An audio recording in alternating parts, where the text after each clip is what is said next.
நன்றி சார். அடுத்தது செல்லக்குட்டி படத்தின் ஹீரோ டாக்டர் ரிட்டு அவர்களை ஓரிரு வார்த்தைகள் பேசுவதற்காக மேடைக்கு அழைக்கிறோம். எல்லாருக்கும் வணக்கம். மேடையில் இருக்கும் பெரியவர்களுக்கு வணக்கம். ப்ரெஸ் பீப்புள் எல்லாருக்கும் வணக்கம். ரொம்ப சந்தோஷம். எங்கள் படத்தை ப்ரமோட் பண்ணுறதுக்காக வந்ததுக்காக ரொம்ப சந்தோஷம். சின்ன படம் பெரிய படம்னு பார்க்காம இந்த படத்தை பார்ப்போம், படம் நல்லா இருந்தால் கண்டிப்பாக ப்ரமோட் பண்ணுவோங்கிற எண்ணத்தோட நல்ல எண்ணத்தோடு வந்த அத்தனை பேருக்கும் வணக்கம். முதல்ல நான் இங்கே வந்து நிற்கிறதுக்கு காரணமாக என்னோடய அம்மா அப்பா, அவங்களுக்கு என்னோடய நன்றி வாழ்த்துக்களை தெரிவித்துக் கொள்கிறேன். திரும்ப திரும்ப சொல்கிறாங்க நம்ம பிளான் பண்ணபடி இல்லாமல் ரொம்ப அதிகமான டைம் ஆயிடுச்சு அப்படின்னு. அதனால் எல்லா நன்றிகளும் இன்னொரு மேடையில் நான் சொல்லிக்கிறேன். முக்கியமான நன்றி ப்ரொடியூசர் சார் அவங்களுக்கு, டைரக்டர் சார் அவங்களுக்கு என்னை செலக்ட் பண்ண காரணத்துக்காக ரொம்ப நன்றியை தெரிவிச்சுக்கிறேன். இன்னொரு முக்கியமான விஷயம், 2 முக்கியமான விஷயம் சொல்லிட்டு கிளம்புறேன். ஒன்று, எத்தனை பேருக்கு கிடைக்கும்னு தெரியல, நான் முத்துக்குமார் சார் அவங்களோட லிரிக்ஸில் எனக்கு ஒரு அருமையான பாட்டு, நீங்கள் பார்த்த அந்த பாட்டு அது நல்லா உங்களுக்குலாம் பிடிக்கும்னு நம்புகிறேன். நிறையா அம்மாக்காக அப்பாக்காக பாட்டு எழுதியிருக்காங்க, ரொம்ப ஹிட்டும் ஆகிருக்கு. அது மாதிரி இது வந்து ஒரு காதல் பாட்டு, ரொம்ப நல்லா வந்திருக்கு, மக்களுக்கும் பிடிக்கும்னு நம்புகிறேன். இன்னொரு விஷயம் என்ன அப்படின்னா, இது வந்து ஒரு 90s கிட்ஸோட லவ் ஸ்டோரி. சும்மா சாதாரண லவ் ஸ்டோரி மாதிரி இல்லாமல் இன்றைக்கி இருக்கக்கூடிய இன்றைக்கி இருக்கக்கூடிய காலகட்டத்தில் இருக்கக்கூடிய ஒரு லவ் மாதிரி இல்லாமல், செல்ஃபோன் இல்லாமல், ஃபேஸ்புக் இல்லாமல், இன்ஸ்டா இல்லாமல், அந்த காலத்தில் ஒரு பையன் ஒரு பொண்ணை எப்படி பார்க்குறான், அந்த பொண்ணு மனசில் என்ன இருக்குது அப்படிங்கிறத பற்றி நம்ம எல்லாரும் அந்த காலத்தில் படிக்கும்போது, காலேஜ் போகும்போது, ஸ்கூலில் போனது எப்படி இருந்ததோ அதை ரீகலெக்ட் பண்ணுற மாதிரியான ஒரு படமாக இருக்கும். இன்னும் சற்று நேரத்தில் அந்த படத்தை நம்ம பார்க்க போகிறோம். கண்டிப்பாக பாருங்கள். நீங்கள் நல்லபடியாக ப்ரமோட் பண்ணுங்கள் அப்படின்னு நான் சொல்லலை, பாருங்கள். கண்டிப்பாக படம் உங்களுக்கு பிடிக்கும். பிடிச்சிருந்தால் பாசிட்டிவாக எழுதுங்க. படத்தில் ஒரு அருமையான மெசேஜ் இருக்குது. ரொம்ப முக்கியமான மெசேஜ், இன்றைக்கி எல்லாரும் தெரிய வேண்டிய ஒரு மெசேஜ். ஒரு பொண்ணுக்கு விருப்பம் இல்லாமல், ஒரு பையனுக்கு விருப்பம் இல்லாமல் எவ்வளோ ஆழமாக ஒரு காதலை சொன்னாலும் அந்த காதல் உண்மையான காதல் அல்ல. 2 பேருக்கும் சேர்ந்து வர்றது தான் உண்மையான காதல் அப்படிங்கிறது தான் கரெக்டான மெசேஜ். பிடிக்கலன்னா விட்டுறணும். பின்னாடியே போய் தொந்தரவு பண்ணி பண்ணுறதெல்லாம் ரொம்ப தப்பு. அந்த அவங்க வாழ்க்கையை கெடுக்கிறது, ஆசிட் அடிக்கிறது, நிறைய விஷயங்கள் நடந்துகிட்ருக்கு. டெல்லியில் நம்ம கேள்விப்பட்டிருக்கோம்.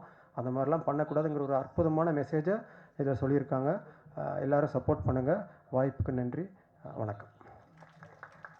அடுத்ததாக செல்லக்குட்டி படத்தின் ஹீரோ மகேஷ் அவர்களை ஓரிரு வார்த்தைகள் பேசுவதற்காக மேடைக்கு அழைக்கிறோம்.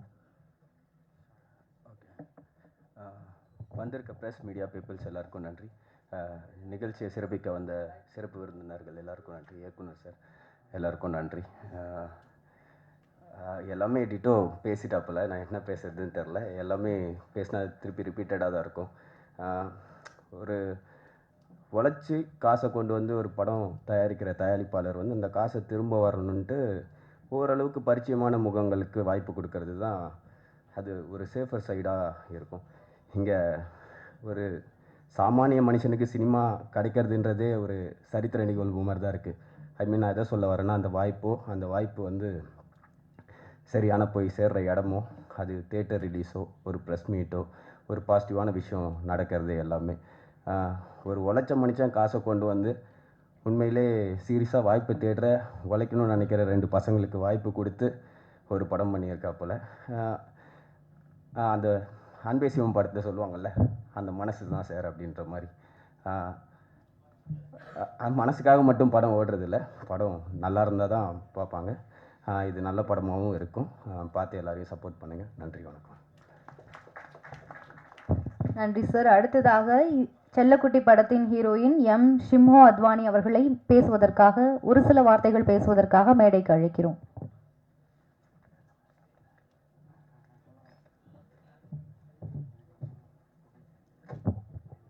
எல்லாருக்கும் வணக்கம். அண்ட் ப்ரெஸ் அண்ட் மீடியாவில் வந்திருக்கவங்களுக்கும் வணக்கம். மேடையில் எல்லாருக்குமே வணக்கம். இந்த படத்தோட சாங் அண்ட் ஆடியோலாம் பார்த்துருப்பீங்க, எல்லாருக்கும் பிடிச்சிருக்கோன்னு நினைக்கிறேன். அண்ட் ரொம்ப முக்கியமாக ஒன்று சொல்லணும், ப்ரொடியூசர் மணி சாருக்கு ரொம்ப thank you sir for giving me this beautiful opportunity. And எல்லாருக்குமே இந்த படம் ரொம்ப பிடிக்கும்னு நினைக்கிறேன். ஏன்னா இந்த பெண்களுக்கு ஒரு நல்ல மெசேஜ் இருக்குது இந்த மூவியில். கண்டிப்பாக எல்லாருமே பார்த்து தெரிஞ்சுக்கணும். அண்ட் நல்ல ஒரு கம்ப்ளீட் ஃபேமிலி என்டர்டைன்மெண்ட் மூவி, எந்த ஒரு 18+ இல்லாமல் நல்ல மூவியாக இருக்குது.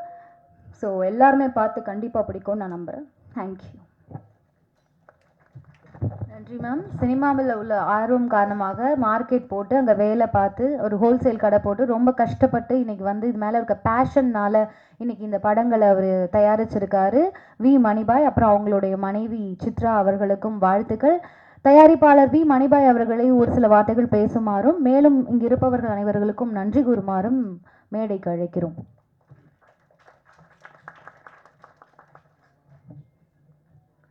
பிரஸ் நண்பர்களுக்கு அனைவருக்கும் வணக்கத்தை தெரிவிச்சுக்கிறேன். நான் இவ்வளோ நேரம் பொறுமையாக கேட்டுக்கிட்டு இருக்கிறதுக்கு ரொம்ப நன்றி.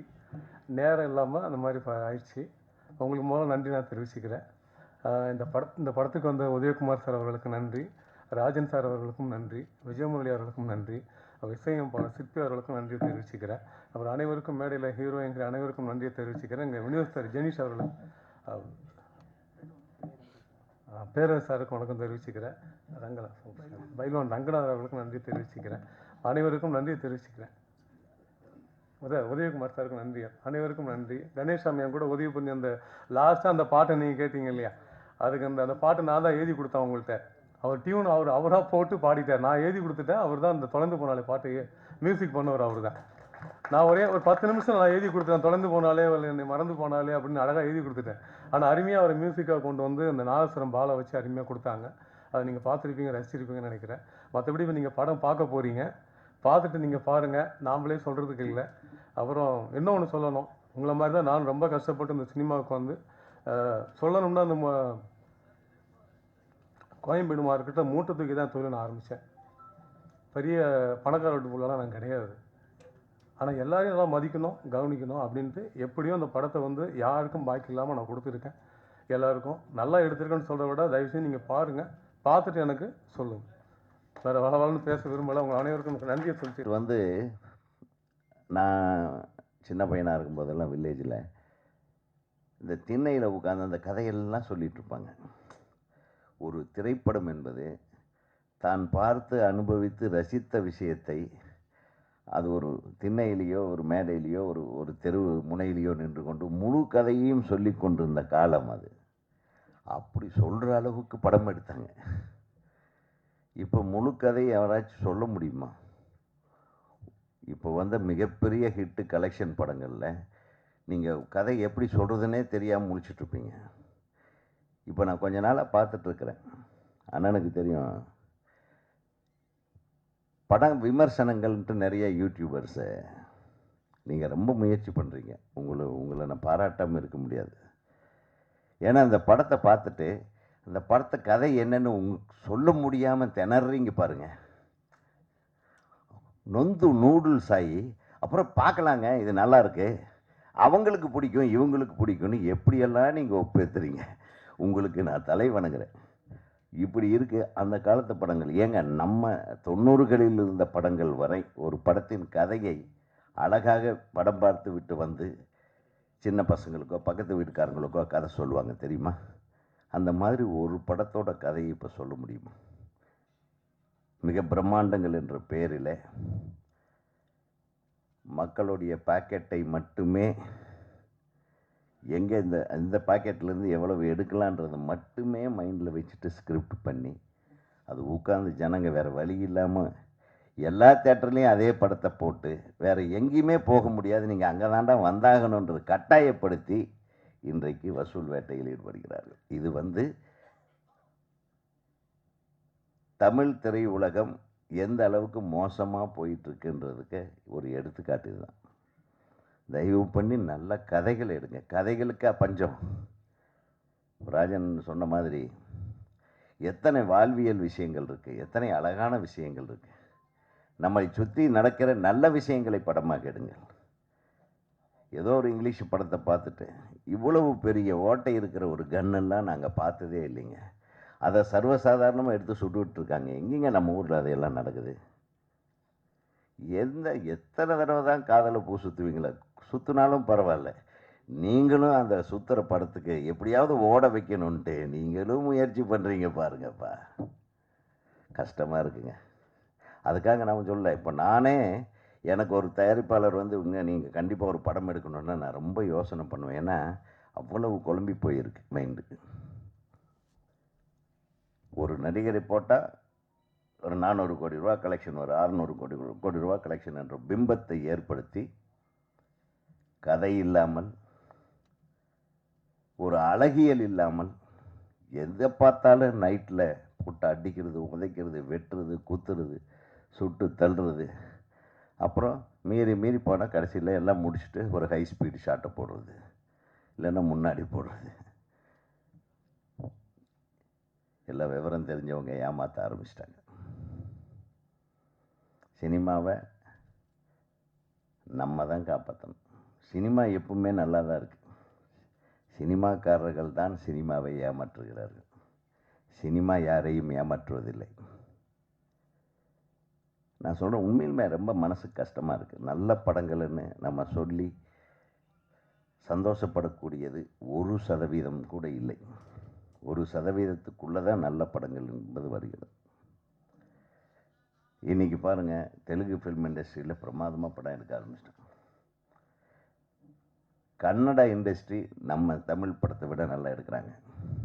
கேரளா சொல்ல வேண்டியதே இல்லை. ஆட்டம்னு ஒரு படம் ஒரு 2 வருஷத்துக்கு முன்னாடி வந்தது. அந்த படமே வந்து 50-60 லட்ச ரூபாய்க்குள்ளே எடுத்திருப்பாங்க. அது பெருசாக கமர்ஷியலாக ஓடலைன்னா அதோட கருத்து, அந்த சொன்ன விஷயம் இன்றைக்கி 22ஆம் ஆண்டுக்கான சிறந்த படம் தேசிய விருது வாங்கியிருக்கு.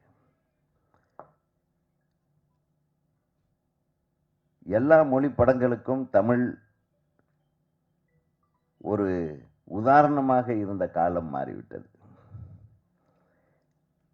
இப்போ தமிழ் படமெல்லாம் டப்பிங் ரைட்ஸ் எல்லாம் போகிறதில்லை ஜாஸ்தி. யார் வாங்குவா? தெலுங்கு படம் தான் தமிழில் வாங்கி டப்பிங் ரைட்ஸ் வாங்கி வைக்கிறாங்க. தெலுங்கு படங்கள் ரிலீஸ் ஆகுது, அது நல்லா இருக்குன்றாங்க. ஆக எல்லோருமே சிந்திக்க வேண்டியது, குறிப்பாக பத்திரிகையாளர்கள், நான் உங்களுக்கு சொல்கிறேன், ஒரு படத்திற்கு தெளிவான விமர்சனத்தை செய்யுங்க. நல்லா இருந்ததுன்னா நல்லா இருக்குன்னு எழுதுங்க, நல்லா இல்லைன்னா ஏன் நல்லா இல்லைன்னு எழுதுங்க. அவங்க அந்த மாதிரி படம் திருப்பி எடுக்கக்கூடாத அளவுக்கு நீங்கள் விமர்சனம் பண்ணுங்க. அதுதான் உண்மை. சும்மா போய் அப்படியே போட்டு அப்படியே ஒரு பூஸ்டப் பண்ணிக்கிட்டு நீங்களும் சேர்ந்து ஜனங்களை ஏமாத்திடாதீங்க.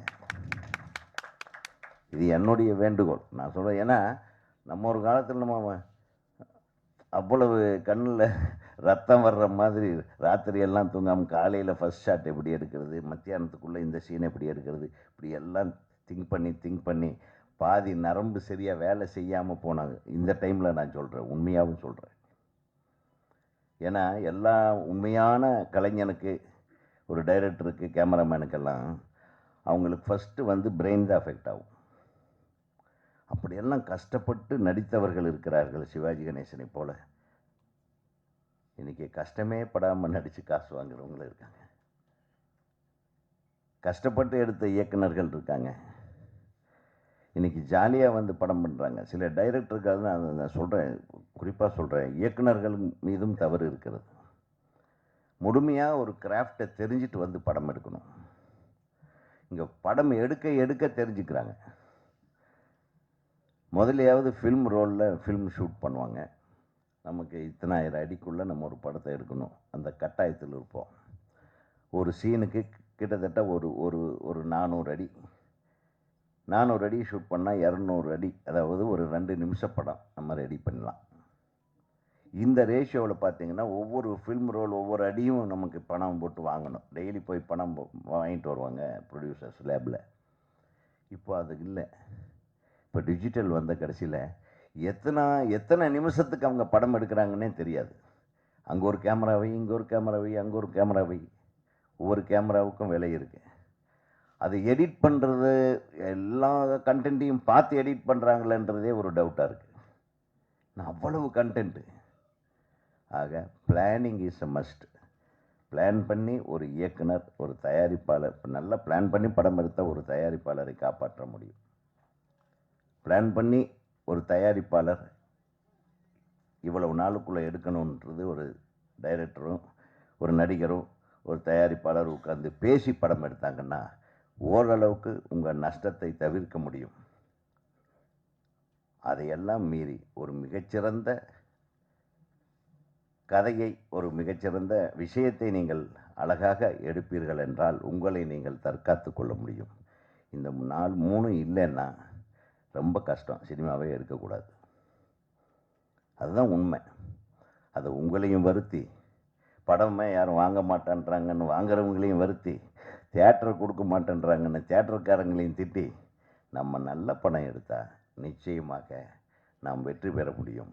அந்த நல்ல படம் வரிசையிலே செல்லக்குட்டியும் இருக்க வேண்டும், இருக்கும் என்று மணிபாய் என்ற இந்த தயாரிப்பாளருக்கும் இந்த படத்திலே பங்கு பெற்றிருக்கும் அனைத்து தொழில்நுட்ப கலைஞர்களுக்கும் நடிகர் நடிகைகளையும் வாழ்த்தி நான் விடைபெறுகிறேன். நன்றி, வணக்கம்.